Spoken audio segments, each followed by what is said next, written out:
네, 다 같이 구약 성경 사무엘상 22장 11절 말씀부터 제가 읽겠습니다. 왕이 보내어 아히두베 아들 제사장 아히멜렉과 그 아비의 온 집 곧 노베 있는 제사장들을 부르매 그들이 다 왕께 이른지라. 사울이 가로되 너 아히두베 아들들아 들으라. 대답하되 내 주여 내가 여기 있나이다.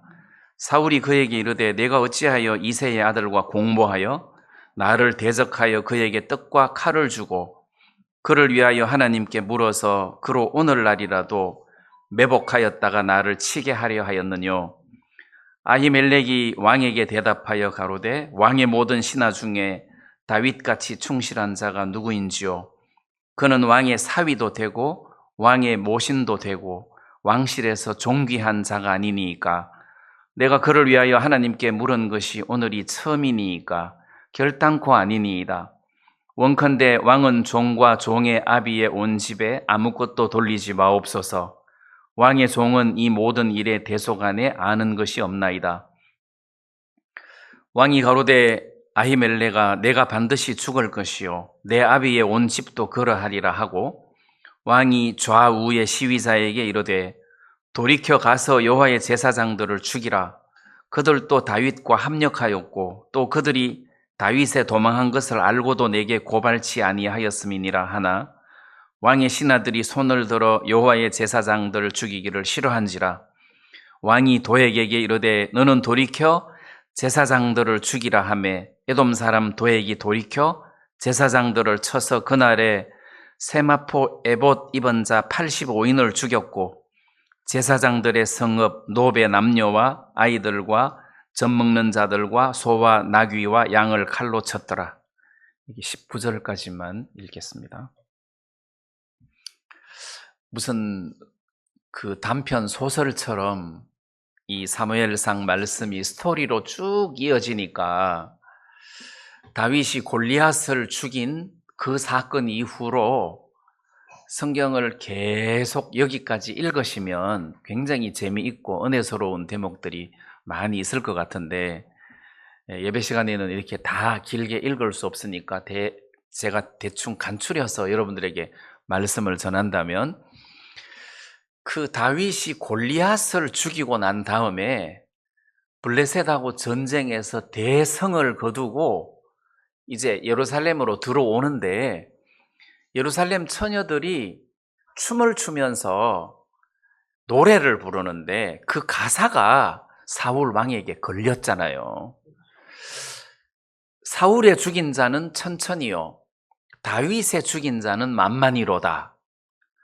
그러니까 이 전쟁의 승리의 영광을 사울 왕에게 보다도 다윗에게 더 돌리니까 사울이 생각하기를 야, 나는 천천을 돌리고 다윗에게는 만만을 돌리니 앞으로 이 다윗이 얻을 것이 이 나라 말고는 뭐가 더 있겠느냐 이런 생각을 하게 됐다는 겁니다.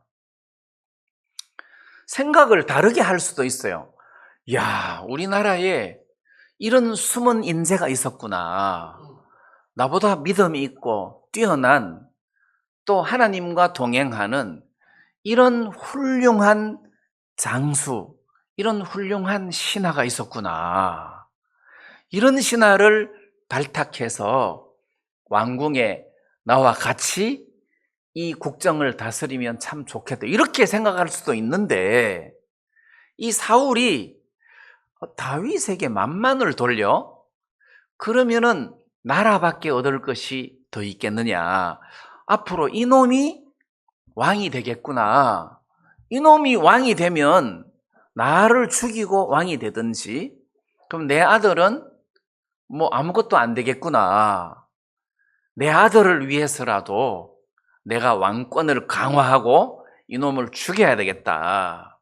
생각이 이렇게 흘러간 거예요. 다윗을 죽여야 되겠다. 여러분 이렇게 생각이 흘러간 이유가 그냥 인간인지라 그게 아니라 마귀가 작용을 한 거잖아요. 가만히 살펴보면 그 이후로 사울은 다윗을 죽이려고 애를 썼고 그리고 악신이 사울에게 작용을 해서 그로 하여금 계속 다윗을 죽이기를 부추기고 악신에게 이끌리는 이런 사울의 모습을 본다는 겁니다. 그럼 여기에서 우리가 사울 같은 어떤 이런 형편을 만났을 때 하나님의 뜻을 구하고 하나님의 지혜를 구하고 하나님께 나아가서 이런 마음의 문제를 푸는 것이 중요한 거지, 그냥 개인적인 생각에 휩쓸려 가지고 다윗을 죽이려고 하고 사단에게 이끌림을 받는 이런 삶을 살아서는 안 된다는 거죠. 이게 오늘 제 설교의 주제는 아닌데, 자, 이렇게 해서 급기야 사울이 다윗을 죽이려고 했어요. 그래서 다윗이 왕궁에서 수금을 타고 있는데 사울 왕이 창을 던져갖고 다윗을 죽이려고 했는데 다윗이 거기서 피했잖아요. 그 집으로 도망을 갔어요. 신하들을 시켜서 집 입구를 지켜라, 도망 못 가게. 그리고 내일 아침에 딱 나오면 내일 아침에 기다렸다가 다윗을 죽여라 하고 계획을 세웠는데, 이 다윗의 아내가 사울 왕의 딸이잖아요. 미갈이잖아요. 그 정보를 어떻게 알고 다윗에게 내일 아침에는 당신을 죽이려고 하니 내일 아침 날이 밝기 전까지 여기를 떠나야 된다 해서 창문으로 다윗을 탈출을 시키잖아요. 다윗이 창문으로 도망을 갔는데 그 길로 다윗이 어디로 갔냐? 라마에 있는 사무엘에게 갔다는 거죠. 사무엘이 자기에게, 그 당시 이스라엘의 지도자였고 선지자였잖아요. 사무엘에게 갔습니다. 사울이 다윗을 죽이려고 할 때 창문으로 이게 그 도망을 가가지고 피신을 하는데 사무엘에게 가더라. 나는 이것도 굉장히 인상적인 생각이 들었어요. 사무엘에게 가더라.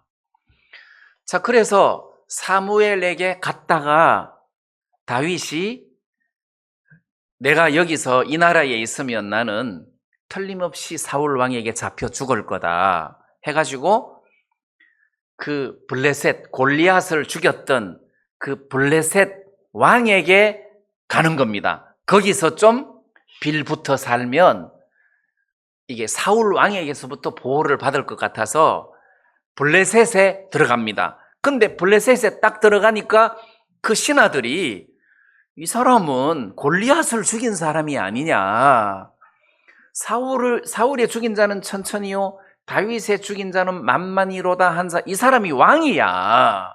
이런 사람이 우리나라에 들어왔는데 이런 사람을 가만 놔둬서 안 된다. 신하들이 왕에게 이 사람은 골리앗을 죽인 사울 왕의 신하다 해서 이 분위기가 다윗이 죽게 생겼어요.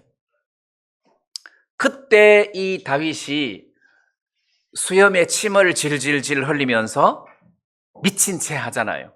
그리고 벽에다가 등짝을 긁으면서 미친 채, 거지인 채 하니까 그때 블레셋 왕이 아니 내 주위에 미친 자가 없어서 저런 미친 인간을 데리고 왔느냐, 당장 쫓아내라, 저게 무슨 다윗이냐 해서 다윗을 쫓아내잖아요. 다윗이 그때 진짜 위급한 상황에서 구사일생으로 거기서 빠져나온 거예요. 빠져나왔어요. 그 위급한 상황에서 쓴 시편이 시편 34편인데 그 34편 8절에 보면 여호와의 선하심을 맛보아 알지어다 이렇게 이야기하고 있어요. 자, 그때 생각에서 굉장히 위급한 상황에서 내가 미친 채 해야 되겠다. 여러분, 이게 그 사람이 어떤 어려운 환경에 처했을 때 수염에 침을 질질질질 흘리고 다윗이 아닌 것처럼 그리고 막 미친 사람처럼 거지인처럼 막 벽에다가 등짝을 끌고 막 이런 행동은 자존심이 도저히 용납할 수 없는 그 상황이라는 거예요. 근데 다윗이 그렇게 했잖아요. 그렇게 해서 그 위급한 상황에서 모면을 했잖아요. 근데 그 상황을 하나님이 나를 도왔구나, 이렇게 해석을 한 거예요. 그래서 여호와의 선하심을 맛봤다는 거지. 하나님이 이렇게 하셨구나. 그래서 제가 여러분들에게 우리가 삶 속에서 하나님을 이렇게 맛보아서 안다는 것은 굉장히 중요하다는 거예요. 여러분, 그 상황에서 시편은 노래잖아요. 하나님을 찬양하고 감사하고 노래할 수 있었다는 것은 다윗의 신앙심을 여기서 발견할 수 있다는 거예요. 위급한 상황에서 사무엘에게 간다든지, 위급한 상황에서 하나님의 선하심을 맛본다든지, 이런 것들은 하나님이 나에게 이런 은혜를 베풀어 주셨구나, 이게 신앙을 하는 성도들에게 있어서는 굉장히 중요한 영적인 감각이라는 거예요. 내가 총각인데 어떤 처녀가 나한테 장갑도 사주고 뭐 모자도 사주고 하다가 어느 날 네일을 사주는 거야. 겨울이라고 네일을 사줘. 와이셔츠를 사주고 자꾸 진해져. 그러면 남자가 뭘 느껴야 됩니까? 얘가 나를 좋아하는구나, 이걸 느껴야 되잖아요. 근데 그걸 못 느끼고 항상 넙죽넙죽 받으면 되겠어요, 안 되겠어요? 결정을 해야 되는 거잖아요. 얘가 나를 좋아하는구나. 내가 이걸 계속 넙죽넙죽 받는다는 것은 장갑이나 네이나 와이셔츠를 받는 것이 아니고 너의 사랑을 받는다는 뜻이 되니 이걸 함부로 받아서는 안 된다는 거지. 안 받으려면 거절하기는 못하니까 평상시에 거리를 둬야 되잖아요. 계속 받는다는 것은 그 처녀의 마음을 받는 거랑 똑같은 것이기 때문에 결혼할 의사가 있다는 뜻이잖아요. 그러면 이 처녀가 나를 좋아하는구나, 나하고 결혼할 의사가 있구나, 이런 것을 느껴야 되는데 이걸 못 느끼면 쑥맥이라 하잖아요. 자, 그렇듯이 삶 속에서 하나님이 나를 돕고 계시는구나, 이런 걸 느껴야 된다는 거죠. 구원받은 사람이면 하나님이 나를 이끌고 계시는구나, 하나님이 나와 함께 계시는구나, 이걸 맛을 보라는 거죠. 맛을 봐라.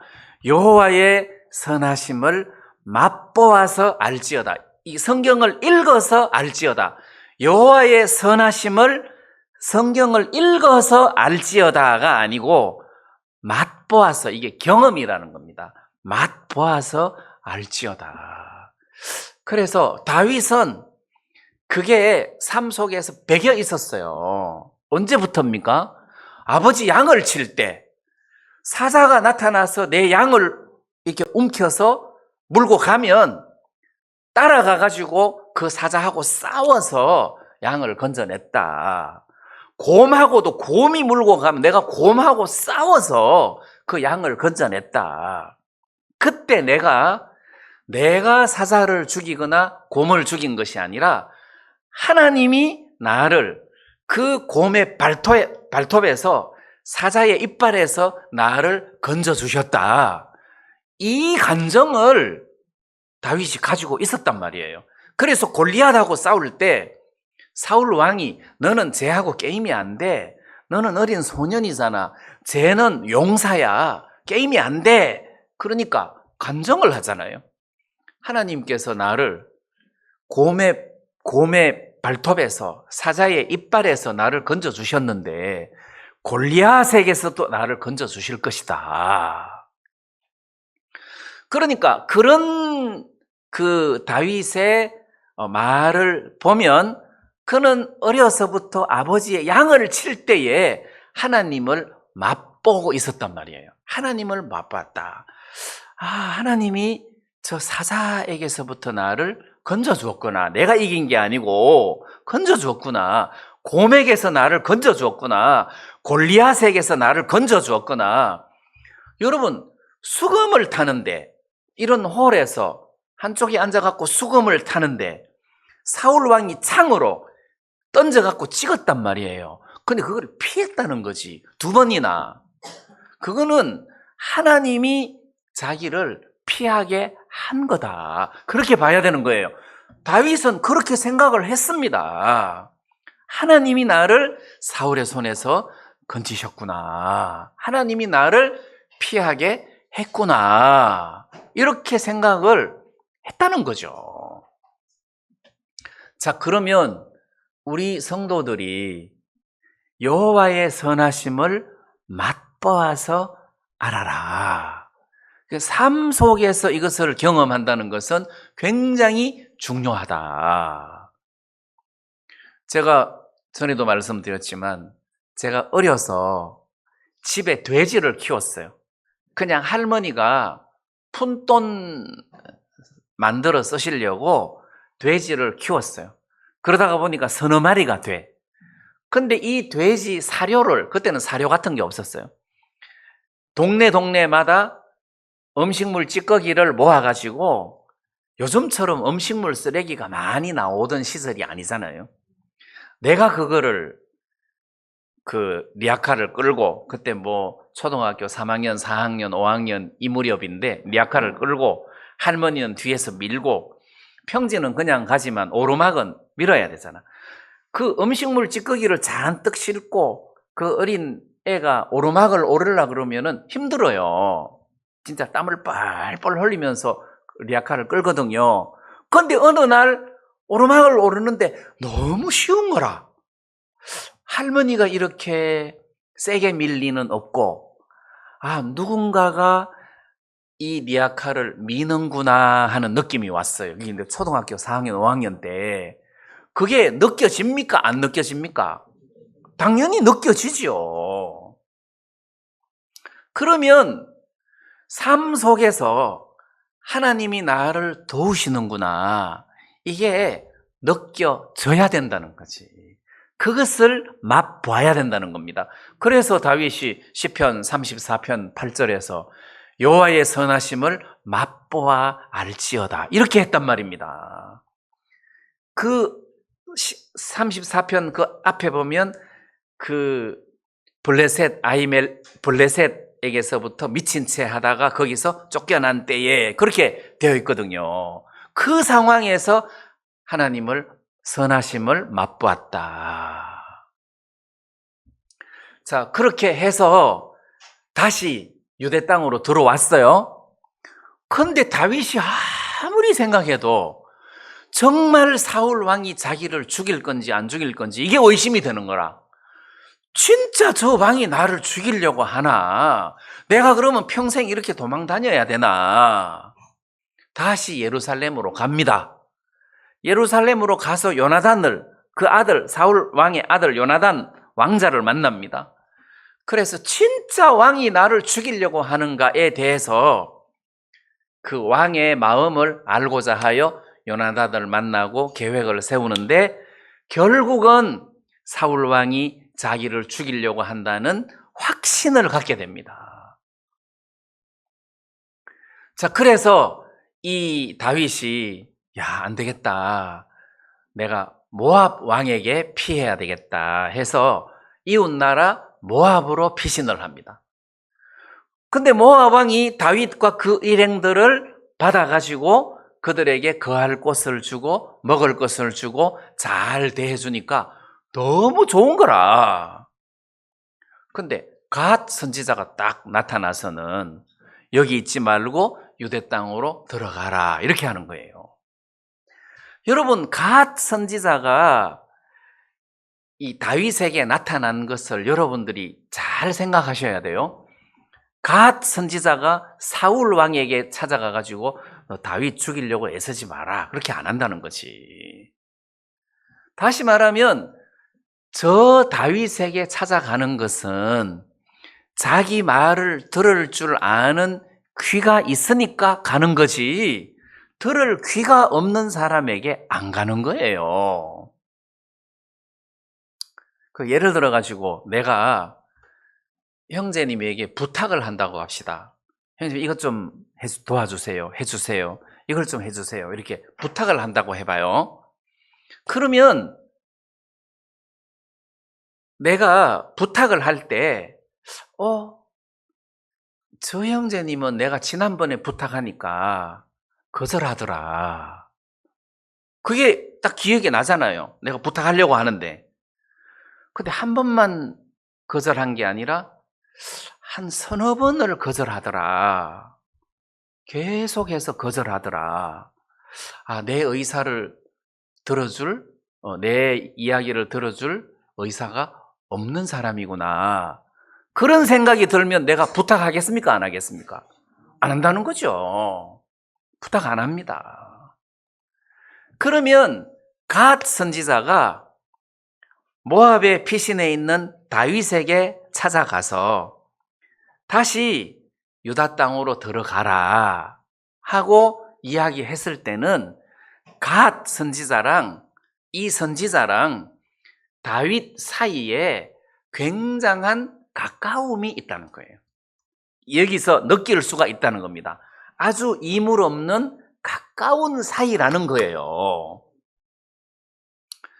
자, 그래서 다윗이 유대 땅으로 들어왔는데 드러내놓고 살 수가 없으니까 헤렛 수풀에 들어갔어요. 자, 헤렛 수풀에 들어가서 거기서 몸을 피해가지고 있다가 나중에는 다윗이 이제 물론 이 모압 땅으로 가기 전에 아히멜렉 제사장, 놉 땅의 아히멜렉 제사장을 찾아가가지고 배가 고프니까 물려낸 진설병 떡을 얻어먹고 칼이 있으면 달라 그러니까 네가 그때 골리앗을 죽이고 빼앗은 칼이 있는데 그거밖에 없다 하니까 그거 달라고 해서 떡도 얻어먹고 또 칼을 가지고 이제 도망을 가게 됐단 말이에요. 자, 이제 길게 제가 말씀드렸는데 여기서 제가 여러분들에게 좀 말씀드리려고 하는 것은 이게 제사장 사는 놉 땅에 아히멜렉 제사장을 찾아갔다. 사무엘을 찾아갔다. 그 다음 갓 선지자의 음성을 들었다. 자, 요 대목을 제가 여러분들에게 이렇게 뭉쳐서 지금 설명을 하는 겁니다. 예를 들어 반대로 이야기를 하면 사울 왕은 그가 블레셋과의 전쟁에서 죽었는데 사울 왕의 죄를 역대상 10장에서 유명한 이야기 아니에요? 여러분들도 알다시피 역대상 10장에 보면 사울의 죽은 것은 여호와께 범죄하였음이라. 저가 여호와의 말씀을 지키지 아니하고 또 신접한 자에게 가르침을 청하고 여호와께 묻지 아니하였으므로 여호와께서 저를 죽이시고. 그러니까 사울의 죄가 여호와께 묻지 아니하였으므로 이렇게 기록하고 있단 말입니다. 그런데 반해서 다윗은 아히멜렉 제사장을 찾아갔단 말입니다. 아히멜렉. 물론 처음에는 사무엘을 찾아가고 아히멜렉 제사장을 찾아갔습니다. 겉으로는 배가 고파서 떡을 얻어 먹으려고 아히멜렉 제사장을 찾아갔지만 오늘 읽었던 이 본문 말씀 22장 14절 말씀을 한번 보십시오. 아히멜렉이 왕에게 대답하여 가로되 왕의 모든 신하 중에 다윗같이 충실한 자가 누구인지요? 그는 왕의 사위도 되고 왕의 모신도 되고 왕실에서 존귀한 자가 아니니까 내가 그를 위하여 하나님께 물은 것이 오늘이 처음이니까. 자, 여기 보니까 그를 위하여 하나님께 물었다는 거죠. 물론 다윗도 직접 하나님께 기도한 적이 많지만 자기가 처한 이 상황에서 하나님께 묻고 싶은데 아히멜렉 제사장을 찾아가서 하나님께 물었단 말입니다. 이게 처음이 아니라는 거죠. 그러면 좀 어려운 일이 있을 때마다 아히멜렉 제사장을 찾아가서 물은 거예요. 좀 문제가 있으면 아히멜렉을 찾아가서 물었다는 거죠. 물론 저는 여러분들이 삶 속에서 생명의 위협을 느낀다든지 어려움을 겪는다든지 문제가 있다든지 자, 이런 어떤 환난을 만났을 때 하나님 앞에 나아가는 것이 첫 번째죠. 누구에게 나가겠습니까? 하나님에게 나간다. 근데 사실 하나님에게 나간다는 것이 너무 막연한 거예요. 내가 슬프고 어렵고 힘든 일이 있을 때 하나님께 나아가서 하나님 왜 이런 어려운 일을 내게 허락하십니까? 저를 도와주십시오. 그러면 그런 기도가 메아리만 치지 내 속에 어떤 확답이 안 생길 때가 있단 말입니다. 물론 성경도 읽고 하나님께 기도도 하고 하는데 이제 워치만리 같은 사람은 물론 구원받고 믿음으로 살기로 마음을 정하고 그리고 복음을 전하고 이런 삶을 사는 동안에 좀 문제가 찾아왔을 때 교회 먼저 된 그 오래된 자매님들을 찾아가서 교제하고 그 교제를 통해서 문제를 해결하고 힘을 얻는 그런 간증을 제가 읽어봤는데 이게 교회 안에서 영적으로 좀 성숙한 사람들의 간증을 이렇게 들으면서 어떤 하나님의 선하심을 경험하기도 한다는 거죠. 자, 그러고 보면 여러분들이 어려운 일이 있을 때 하나님께 나가서 기도도 하고 여러분들이 말씀을 찾아가기도 하고 교회 안에서 영적으로 성숙한 사람들의 이야기도 들어보고 그러면서 여러분들 마음에서 확신을 세워나간다는 겁니다. 그래서 교회가 중요한 거 아닙니까? 물론 성경에 나타난 구약의 선지자들은 신약에서 이 교회 시대 때 예수님을 말씀하신다. 그리고 이 시대에서는 66권의 말씀이다.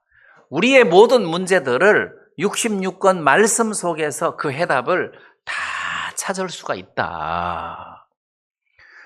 여러분들도 마찬가지지만 내가 어렵고 힘들 때 하나님, 내가 이런 어려운 일을 당했을 때 하나님 내가 어떻게 해야 되겠습니까?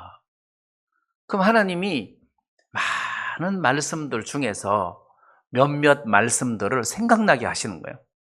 항상 기뻐하라. 쉬지 말고 기도해라. 범사에 감사해라. 이게 하나님의 뜻이다. 그럼 이런 상황에서도 내가 하나님 앞에 기뻐해야 되겠네요? 감사해야 되겠네요?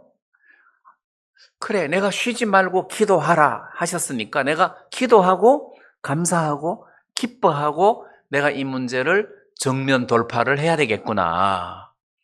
이런 믿음을 가진다든지 제가 과거에 교회 안에서 어떤 일을 할 때 어려운 일을 만났을 때 어느 날 내가 어려움이 하루 이틀 3일 계속 나를 이렇게 압박하고 있었어요. 근데 어느 날 시편 11편을 읽는데 터가 무너지면 의인이 무엇을 할꼬? 터가 무너지면 의인이 아무것도 못하는구나. 그러면 터가 세워지면 의인은 뭐든지 하겠네. 이게 역으로. 그러면 터가 일을 하는 거지. 터가 뭐지? 첫째는 터가 예수님이지. 그래, 내 삶 속에서 예수님이 나와 함께 계시면 이분이 일을 하는 거지. 내가 애를 쓰고 걱정한다고 일이 해결되는 거는 아니지 않느냐. 근데 그 말씀이 그냥 믿어지고 깨달아지고 이런 게 아니라 그냥 읽는데 눈 녹듯이 내 마음의 부담이 다 없어지더라는 거지. 저절로. 터가 무너지면 의인이 무엇을 할꼬 하는데 그냥 부담이 없어지는 거예요. 문제가 해결된 건 아닌데 마음에서 그냥 문제가 그냥 녹아버리고 없어지는 거예요. 그러니까 다윗이 그런 것들을 많이 경험했기 때문에 아히도벨에게 가서 여러 번 물었고 사무엘을 찾아가고 그 다음에 갓 선지자의 말씀을 듣고 그렇게 한 것이 아니냐. 그럼 우리가 실질적으로 신앙생활 하는 사람이 좀 어렵고 힘들 때 하나님 말씀 앞으로 가는 것이 맞다. 이 66권의 말씀 속에서 해답을 찾는 것이 맞다. 그리고 이 교회 안에 먼저 된 성숙한 성도들과 교류를 하면서 거기서 은혜를 입는 것도 한 방법이다. 그래서 하나님이 우리들에게 교회를 주시고 교제를 주신 거 아니냐. 자, 이렇게 생각할 때 이 다윗이라는 사람은 그냥 신앙이 좋고 믿음이 좋은 게 아니라 매사에 작은 것 하나, 아버지 양을 칠 때부터 하나님을 맛본 사람이에요. 하나님을 맛본 사람이에요. 저도 여러분들만 계시는 것이 아니라 주위에는 신동국 목사님도 있지, 김종덕 목사님도 있지, 김용환 목사님도 있지, 남진영 목사님도 있지, 윤희관 목사님도 있지, 주위에 목사님들이 많이 있어가지고 같이 교제를 하다가 보면 뭔가 믿음이 생기고 지혜가 막 떠오르는 거예요. 여러분, 우리 목사님들 만나면 무슨 이야기 하겠습니까? 뭐 이런저런 이야기도 하고 뭐 이야기도 하겠지만 무슨 뭐 드라마 이야기를 하겠습니까? 영화 이야기를 하겠습니까? 뭐 정치 이야기를 하겠습니까? 그냥 만나다 보면 뭐 건강 이야기 같은 것 아니면 뭐 이런 교회 이야기, 무슨 간증 뭐 이런 거를 많이 하다가 보면 나도 모르게 이게 영적인 에너지가 내 속에 전달되는 경우가 생긴다는 거예요. 그러니까 주위에 이런 목사님들이 있고 형제 자매들이 있고 교제를 하는 동안에 내 마음이 이렇게 소생되는 경우가 있단 말입니다. 자, 그래서 이 다윗의 어떤 신앙을 우리가 좀 본받아 가지고 우리도 어려운 일이 있을 때 하나님 앞으로 달려가고 또 말씀 앞으로 달려가고 또 영적인 신령한 교제를 통해서 이런 문제를 해결해야 되겠구나. 이런 마음을 가지셨으면 좋겠습니다. 세상 조직에 보면은 무슨 동창회 같은 거 있잖아요. 동창회. 그죠? 동창회는 같은 동자를 쓰죠. 같은 학교를 나왔다 해서 동창회의 공통점은 출신 학교가 같다는 거예요. 동창회. 그죠? 향후회는 고향이 같다는 거지. 서울에서 향후에 같은 고향 사람들끼리 다 모였어. 한 100명이 모였는데 향후의 회원이야. 공통된 점이 고향이 같다는 거죠. 고향이. 그럼 교회 공통된 점이 뭡니까? 교회 구성원의 공통점은 다 거룩하다는 거죠. 다 구원을 받았다. 거룩한 의인이다. 이게 공통된 점이에요. 그 다음에 동창회는 회장이 사람이에요. 근데 교회는 회장이 주님이라는 거지. 머리가 주님이란 말이에요. 그래서 동창회 가서 여러분들의 사연을 이야기하면 해답을 못 찾아요. 물론 뭐 세상 사람들의 지혜에 해답을 얻을 수 있을런지는 모르겠지만, 근데 교회는 머리가 예수님이기 때문에 교회 안에서 여러분들이 문제들을 내놓고 이야기를 하다가 보면 거기에서 믿음이 올 수가 있고 지혜를 얻을 수도 있다는 거죠. 그래서 다윗이 지금 위급한 상황에서 도망을 가야 되는데 놉 땅에 아히도벨 제사장을 찾아갔다는 겁니다. 왜? 물론 떡도 얻어먹었지만 여호와께 물어보려고, 하나님께 물어보려고, 왜 하나님 나에게 이런 어려움을 주십니까? 내가 언제까지 도망 다녀야 됩니까? 내가 이런 상황에서는 어떻게 해야 됩니까? 그래서 여러분들이 이런 사건들을 통해서 하나님은 여러분들하고 가까워지기를 바라는 거예요. 가까워지기를 바라는 거예요. 빠르게 표현하면 곰이나 사자가 안 나타났으면 다윗이 하나님하고 가까울 일이 있었겠습니까? 없었을 겁니다. 곰이 나타났는데 물론 부담스럽고 싸우고 문제가 되는데 곰이 나타나는 바람에 다윗이 하나님하고 가까웠다는 거죠. 사자가 안 나타났으면 좋겠잖아요. 우리는 삶 속에서 또 사자야 이제 이렇게 할 수가 있단 말입니다. 사자가 안 나타나야 돼. 근데 사자가 나타나는 거라. 그 일을 통해서 하나님하고 가까워지는 계기가 된다는 겁니다. 그래서 하나님이 사자를 한 마리씩 한 번씩 보내주는 거 아니에요. 근데 어떤 사자를 보내줍니까? 다윗에게 질만한 사자를 보내지 다윗을 이길 만한 사자를 보내지는 않는다는 거죠. 성경적으로 봐도. 그럼 요놈 사자를 보내면 다윗에게 용기가 100배 되겠다. 왜? 이기고 나면은 저항이 더 세지잖아요. 아, 사자 별거 아니네. 이렇게 되잖아요. 그럼 곰을 보낼 때도 암 걸린 곰, 뭐 이런 비실비실한 그런 곰을 보내가지고 처음에 이기게 하고 하듯이 하나님이 우리들에게 곰 같은 문제, 사자 같은 문제를 줄 때 능히 이길 수 있는 문제를 보내준다는 겁니다. 그래서 하나님을 경험하도록 한다는 거죠. 하나님하고 가까워지도록 한다는 겁니다. 그래서 어렵고 문제가 생길 때는 우리가 하나님 앞으로 달려가서 하나님의 은혜를 입는 것이 맞다. 이런 말씀을 좀 드리고 싶습니다. 그 다음에 이제 그 사울 왕에 대해서 잠깐 여기서 이야기를 하자면 나 사울이 왜 이렇게 사람이 변했는지 내가 이해가 잘 안 가는 거예요. 그날 세마포 입은 제사장, 세마포를 입었다는 것은 지금도 하나님의 성전에서 하나님을 섬길 수 있는 사람이에요.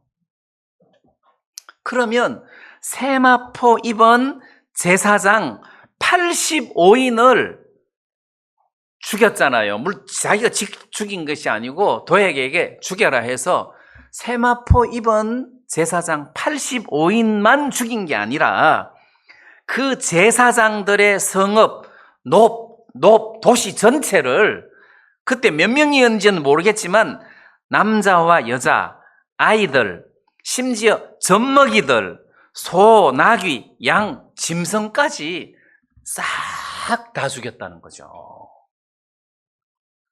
사울이 이렇게 악랄하고 악질적으로 그것도 하나님의 제사장 성읍, 제사장들을 이렇게 죽였다는 겁니다. 이유가 뭡니까? 다윗의 죽인 자는 만만이요 사울의 죽인 자는 천천이다. 거기서부터 시작된 거 아니에요. 저놈이 얻을 것이 나라밖에 무엇이랴. 자, 우리는 뭘 생각해야 되느냐 하면 왕이 되고 안 되고가 하나님 손에 달린 거지 사람에게 달린 거 아니잖아요. 맞습니까? 특히 유대 나라에는 하나님의 뜻으로 말미암아 왕이 되는 거지 인간의 힘으로 왕이 되는 게 아니잖아요. 그런데 사울 왕이 하나님이 나를 패하시고 다윗을 왕으로 세우시기를 원하시는구나.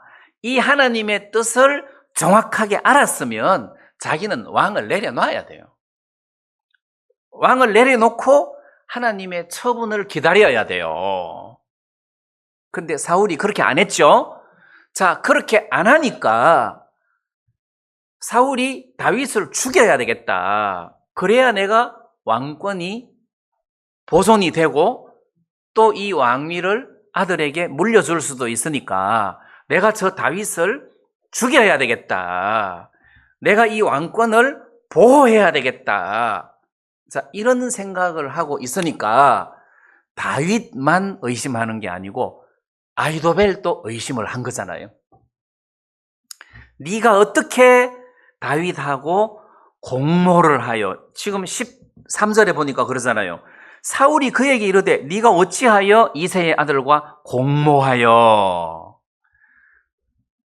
그 다음에 나를 대적하여 그에게 떡과 칼을 주고 그를 위하여 하나님께 물어서 그로 오늘이라도 매복하였다가 나를 치게 하려 하였는가. 지금 사울이 소설을 쓰고 앉았어요. 하나님을 믿는 믿음이 없으니까 시험 들고, 시험 들면 소설을 쓰는 거예요. 그 마음에 하나님이 살아 계시지 않으면 내 마음의 생각이 계속 사울처럼 빗나가고 빗나간다는 겁니다. 빗나가는 거예요. 누가 지금 매복하였다가 사울을 죽이려고 합니까? 아무도 그런 사람이 없습니다. 누가 지금 공모를 해갖고 사울 왕을 죽이려고 합니까? 문제는 사울 왕 자기 자신의 생각이라는 거죠. 사울 왕의 생각이다, 그거는.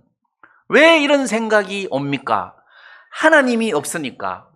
마치 콩나물 시루에 콩나물이 물이 없으니까 잔발이 생기듯이 못 먹잖아요. 쉬잖아요. 못 먹잖아요. 콩나물 시루에 콩나물이 물이 없으니까 막 잔발 생기듯이 성도들 마음에 하나님 말씀이 없으니까 인간의 생각이 막 자라는 거예요. 그리고 불안한 거라. 여러분, 다윗이 불안해야 됩니까? 사울이 불안해야 됩니까?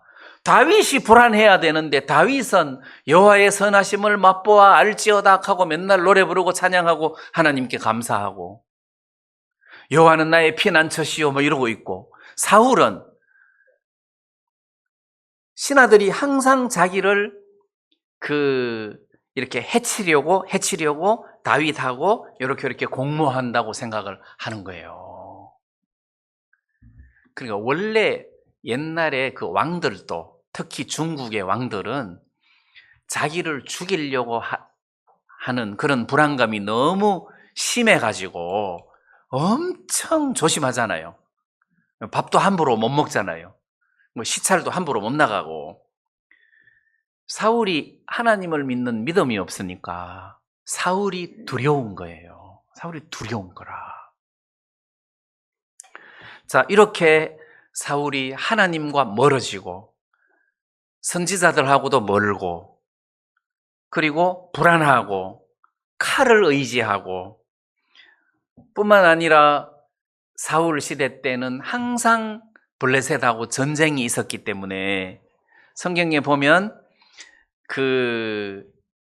힘 있는 자, 용맹한 자가 있으면 사울이 모았다 이렇게 돼 있잖아요. 그러니까 이렇게 힘 있는 자, 용맹한 자가 있으면 모아가지고 자기 곁에 두었어요. 그리고 17절에 보면 왕이 좌우의 시위사에게 이르되, 좌우의 시위사라는 말은 이 시위사가 말하자면 경호원이에요. 경호원. 그러니까 사울 왕에게 경호원 같은 군인들이 있었다면 이런 사람들은 싸움을 잘하겠어요? 못하겠어요? 잘하죠. 싸움을 잘하는 그런 경호원들을 두고 있었단 말입니다. 근데도 두려워하기는 사울이 두려워하는 거예요. 하나님이 없어서 일어나는 현상이다. 하나님이 없어서 일어나는 현상이다. 쫓겨다니는 다윗은 시편을 읽어봐요. 늘 감사하고 행복하고 기쁘고 즐겁고 그렇지. 사울은 왕인데도 불구하고 부족함이 없는데도 불구하고 늘 두렵고 쫓기고, 이런 어떤 모습들을 보면 구원받은 사람들이 내가 왕위를 지키려고 딱 이게 불행의 이게 원천이에요. 내가 나를 지키려고 하는 그 마음, 이게 불행의 원천이에요.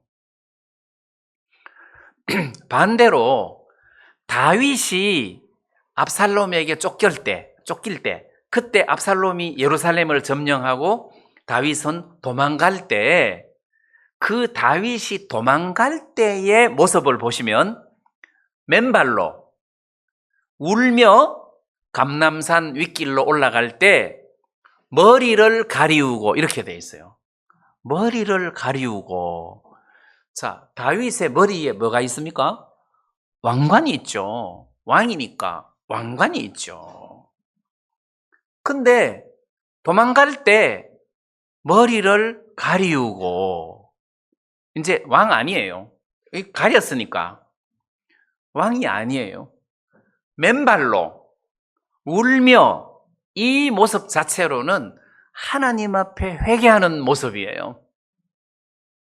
그리고 다윗의 메시지 중에서도 법궤를 가져온 제사장들에게 도로 메고 예루살렘으로 들어가라. 만약에 하나님께서 나를 기뻐하지 않으시면 하나님 종이 여기 있사오니 선히 여기시는 대로 행하시옵소서. 만약에 하나님이 기뻐하시면 내가 다시 저 법궤를 보게 하실 거다 해서 다 내려놨어요. 하나님이 기뻐하지 않으시면 저는 왕 안 하겠습니다. 이게 내려놓는 것을 하나님 앞에서 다윗이 잘했다. 근데 사울은 이걸 못하는 거예요. 그래서 우리가 이게 삶 속에서 너 내려놔라. 그러면 그냥 딱 내려놓는 것이 좋다는 거죠. 무슨 이야기냐 하면, 한 번은 그 교회 부인회를 마쳤는데 막 마치자마자 전화가 왔길래 내가 받으니까 자기 아내 이름을 대면서 바꿔달래. 그래서 내가 아내 이름 생각이 안 나는데, 그래서 그 예배당에 누구누구 자매님 오셨어요? 하니까 오늘 부인회 안 왔대요. 그래서 내가 오늘 그분 그 부인회 참석을 안 했습니다. 그러니까 그때부터 막 쌍욕을 하기 시작하는 거예요. 막 이 개 XX 막 그러면서 막 무슨 놈 하고 막 계속. 근데 이 사람이 노가다 10장인데 전에 한번 그 교회 와가지고 1층 예배당 유리창을 다 깨버린 사람이래. 그러니까 성질이 보통이 아니잖아요. 그래서 나한테 막 욕을 하길래 나 원래 그런 사람 아닌데, 야, 너 몇 살이야? 나보다 어리지? 그걸 나이를 내가 알거든. 나보다 어리지? 그래, 이 XX 새끼야. 막 이제. 너 지금 집이야? 그래, 집이다, 새끼야. 너 가만히 있어, 내가 갈게. 와, 이 새끼야. 하고 막, 갔어요. 기다려! 하고 이제 가는데, 가다가 생각을 하니까, 그 사람은 옛날에 유리창도 다 깼지, 노가다 10장이지, 입도 거칠지, 내가 볼 때 싸움도 잘하게 생겼는데 형제라도 하나 데리고 갈 걸, 내가 지금 혼자 이렇게 가고 있으니 기다려, 내가 간다 하고 막 이래 해놨는데 갑자기 막 후회가 되는 거예요.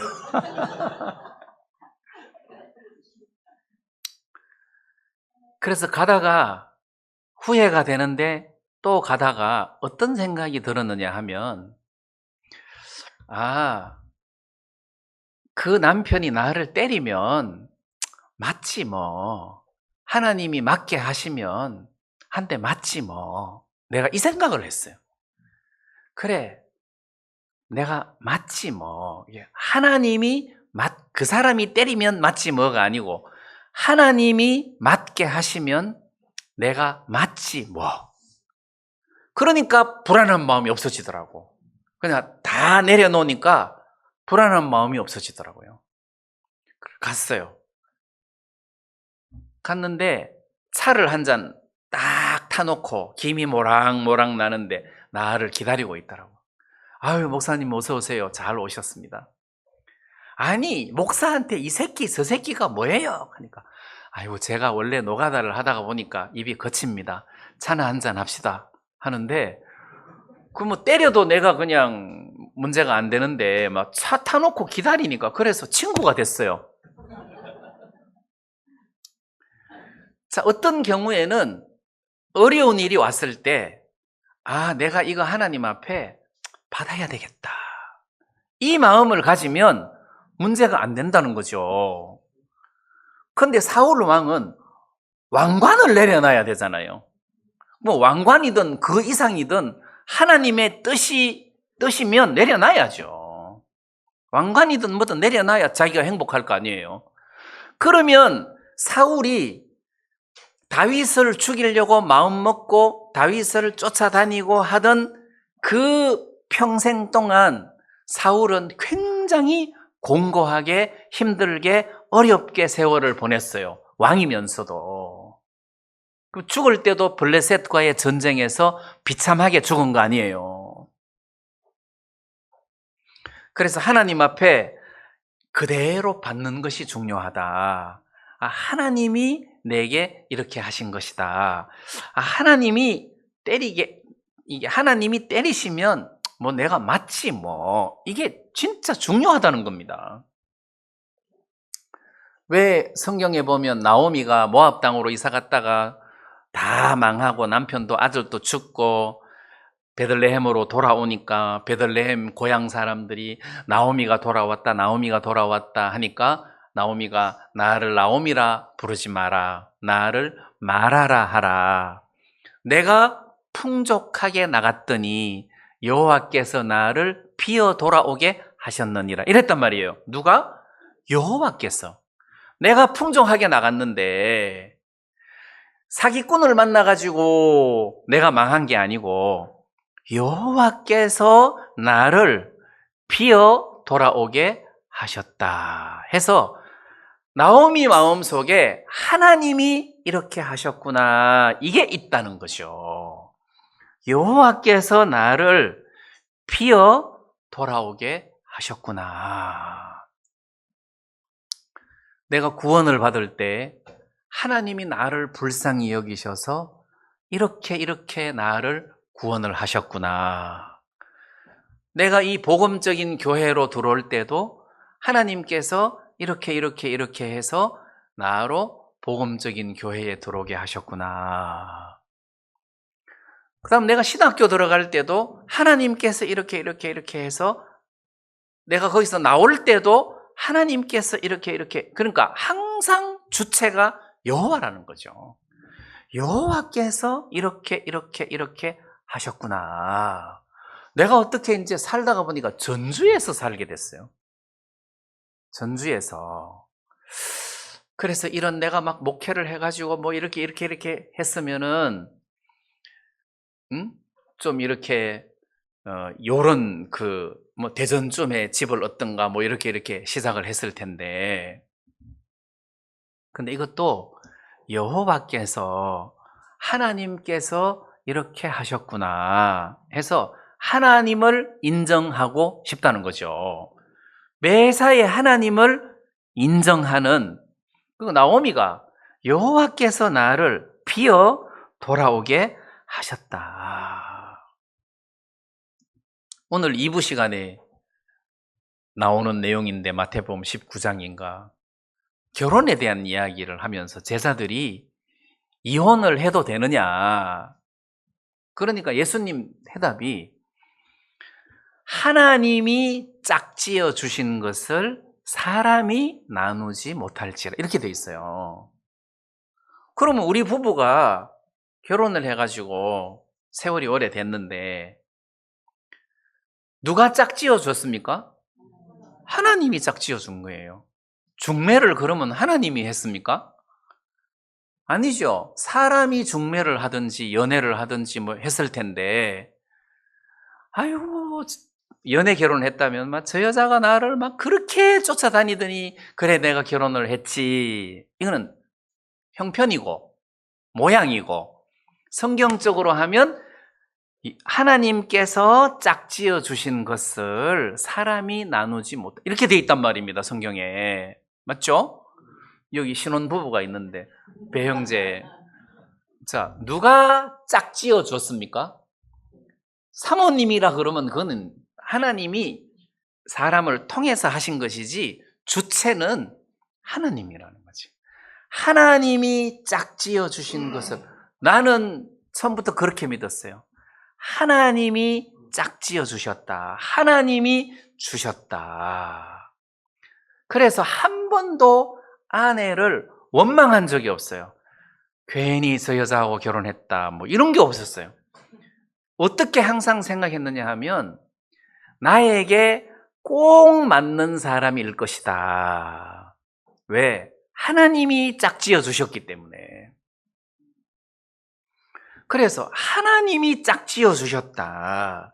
하나님이 나를 피어 돌아오게 하셨다. 하나님이 나로 여기에 들어오게 하셨고 나오게 하셨다. 하나님이 이렇게 하셨다. 근데 사울 왕에게는 이게 없었다는 거죠. 그래서 자기가 왕위를 지키려고 하고 자기가 다윗을 죽이려고 하고 자기가 뭘 이렇게 군단돌이 하려고 막 이렇게 하니까 힘드는 거예요. 그래서 구원받은 사람이 삶이 어렵고 힘드는 이유가 내가 쥐고 있어서 그래요. 내가 잘 돼야 돼. 내가 잘해야 돼. 내가 자식도 잘 키워야 되고 내가 뭘 이렇게 잘해야 돼. 능력은 없으면서 마음과 욕심만 가지고 꽉 쥐고 있으니까 힘드는 거예요. 아이고, 하나님이 맞게 하시면 좀 맞지 뭐. 그런 마음으로 갔는데 그 사람이 차를 타놓고 기다리더라고요. 그래서 우리가 신앙생활을 하는 데 있어서 사울처럼 이렇게 살면 안 된다. 좀 자기를 내려놔라. 뭘 자기를 지키려고 애를 쓰냐. 좀 내려놔라. 이런 말씀을 여러분들에게 좀 드리고 싶습니다. 오늘 말씀 여기까지 드리겠습니다.